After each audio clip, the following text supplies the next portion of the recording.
Puji Tuhan, selamat pagi, salam sejahtera di dalam kasih Yesus Kristus. Saya mau membaca kembali dari Fatsal yang kita baca 2 hari yang lalu ya. Filipi 1 ayat yang ke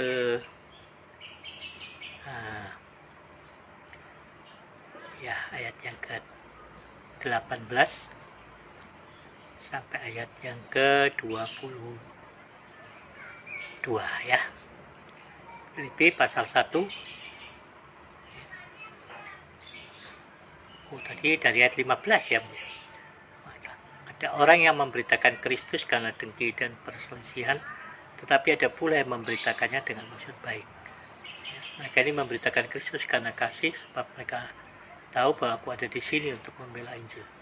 Tetapi yang lain karena kepentingan sendiri dan dengan maksud yang tidak ikhlas.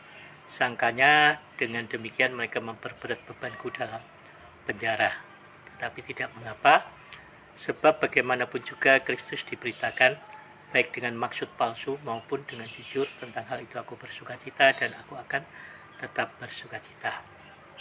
Karena aku tahu bahwa kesudahan semuanya ini adalah keselamatanku oleh doamu dan pertolongan Roh Yesus Kristus. Sebab yang sangat kurindukan dan kuharapkan ialah bahwa aku dalam segala hal tidak akan beroleh malu, melainkan seperti sedia kala demikian pun sekarang, Kristus dengan nyata dimuliakan di dalam tubuhku, baik oleh hidupku maupun oleh matiku. Karena bagiku hidup adalah Kristus dan mati adalah keuntungan.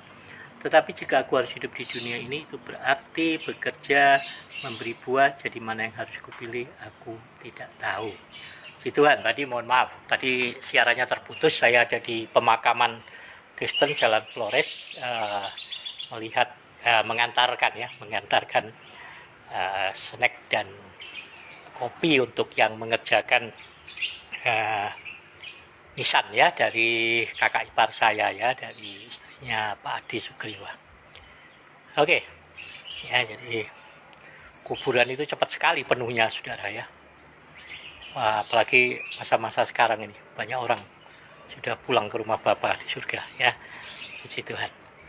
Nah, saudara, saya selalu melihat di wall Facebook saya, di WA ya, ada orang-orang yang kadang menyampaikan hal yang tidak benar tentang Tuhan, tentang Tuhan Yesus ya. Jadi mungkin mereka berpikir membagikan di grup-grup itu, kadang-kadang ada teman-teman yang Kristen itu marah, saudara ya, dan menimpali, dan akhirnya sedikit terjadi perdebatan. Saya selalu bilang, tidak usah diributkanlah hal begitu itu. Kenapa? Karena ya kita ini masing-masing orang itu beriman kepada apa yang dia yakini, apa yang dia percayai.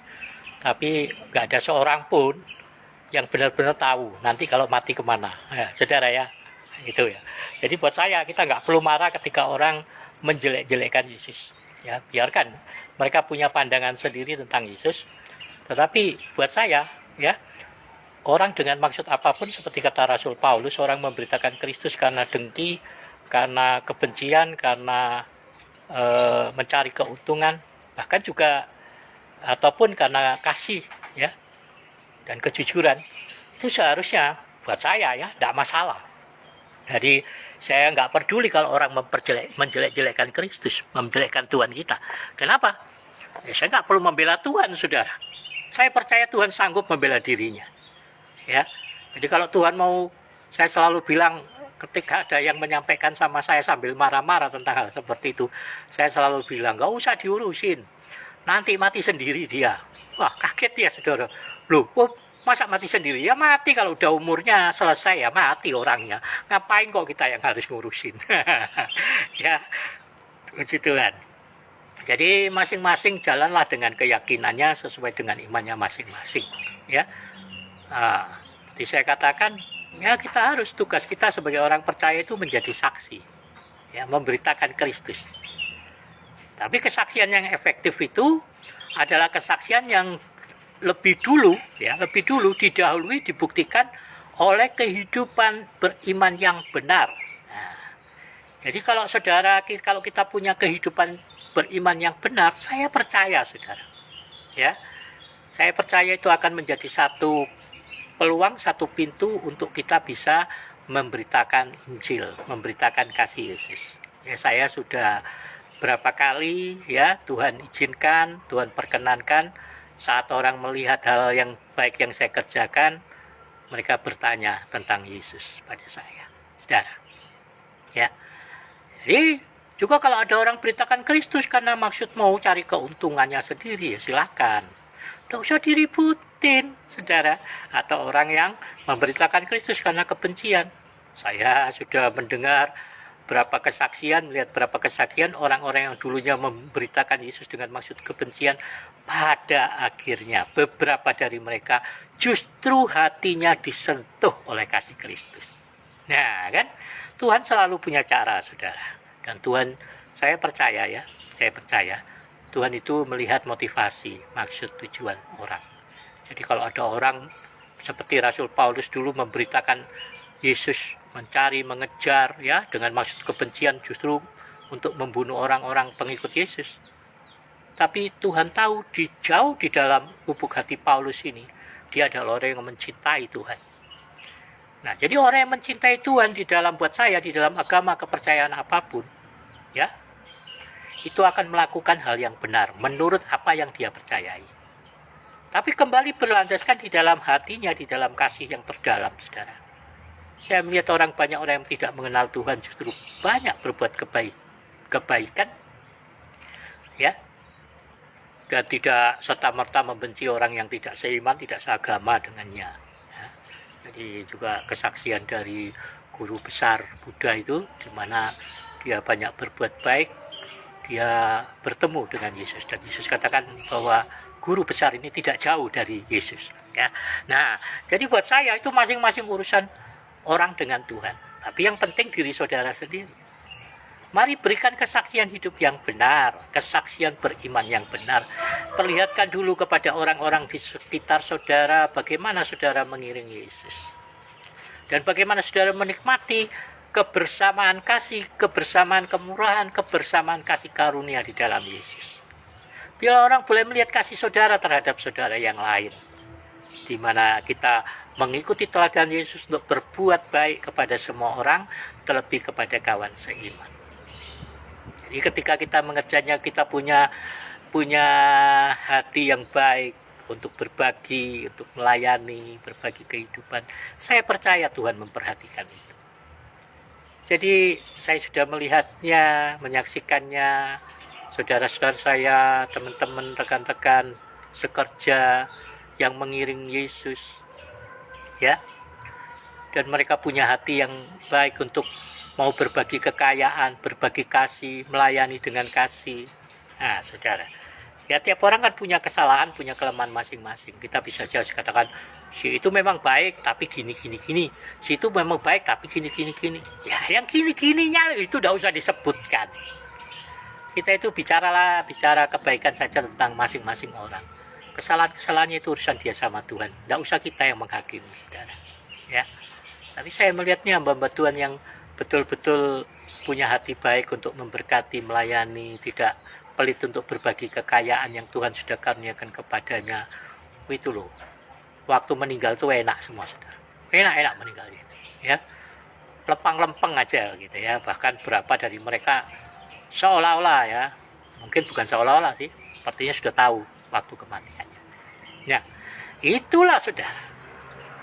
Saat kita itu hidup untuk Kristus, meneladani Yesus, ya, berbuat baik seperti Yesus, ya, membangun hubungan keintiman dengan Tuhan dan mewujudkan keintiman dengan Tuhan itu di dalam kasih untuk saudara-saudara, untuk semua orang yang Tuhan tempatkan di sekeliling kehidupan kita, maka kematian itu benar-benar menjadi sebuah keuntungan buat kita. Tapi kalau kita ikut Tuhan hanya untuk sekedar menyematkan nama Kristen, KTP-nya agamanya Kristen, ya, sekedar supaya orang tahu kita ini orang Kristen, itu tidak ada gunanya, saudara. Orang gini malah bingung, ya, takut mati. Wah, hidupnya selalu dipenuhi dengan kegelisahan, ketakutan, kecemasan. Ikut Tuhan kok tidak ada sukacitanya. Ikut Tuhan kok tidak ada damai sejahteranya. Saya ikut Tuhan kok lebih banyak masalahnya. Saya ikut Tuhan kok banyak pencobaan. Saya ikut Tuhan kok banyak pergumulan. Nah, itu saudara kalau ngomong gitu itu mesti koreksi diri. Saudara ikut Tuhan Yesus, benar-benar mau jadi murid Yesus, atau sekedar jadi orang Kristen. Nah, karena banyak orang Kristen, tapi tidak menjadi murid Yesus. Ya, jadi orang Kristen, cuma sekedar beragama Kristen, tapi tidak menyadari posisinya sebagai anak-anak Tuhan. Tidak menyadari bahwa Yesus sudah mati untuknya, membeli dirinya, bahwa dirinya hidupnya adalah milik Yesus. Kalau kita milik Yesus, saudara pasti hidup untuk tujuan dan rencananya Yesus. Kalau saudara milik Yesus, saudara murid Yesus, saudara pasti bersedia untuk memikul salibnya dan menyangkal diri saudara. Kalau saudara adalah milik Yesus, maka saudara akan tahu, percaya, dan mengerjakannya, bahwa segala apa yang ada di dalam hidupmu itu adalah harta kekayaan yang menjadi milik Tuhan, yang Tuhan percayakan di dalam hidupmu, talentamu, waktumu, semua hal, untuk bisa dipergunakan menjadi berkat untuk sesama, membangun tubuh Kristus, dan mempermuliakan nama Tuhan. Jadi mari hiduplah dengan rasa syukur senantiasa. Selalu lakukan hal-hal yang baik. Nyatakanlah kasih itu bukan hanya di dalam perkataan, bukan hanya dalam postingan-postingan, tapi selaras antara postingan kita, perkataan kita, dengan perilaku kehidupan yang benar. Ya, Tuhan, selamat pagi. Salam sehat buat kita semuanya. Saya percaya Tuhan akan bimbing saudara sepanjang hari ini, sehingga kemanapun kau pergi, kau akan beruntung. Setiap usaha pekerjaanmu akan berhasil, dan semua apa yang kau jamah akan menjadi berkat. Ini saya nunggu ada orang mau beli bunga air mata pengantin, makanya buru-buru pulang ya. Jadi juga untuk teruskan siarannya ya. Puji Tuhan, Tuhan berkati. Sampai ketemu esok hari. Salam sehat buat kita semuanya.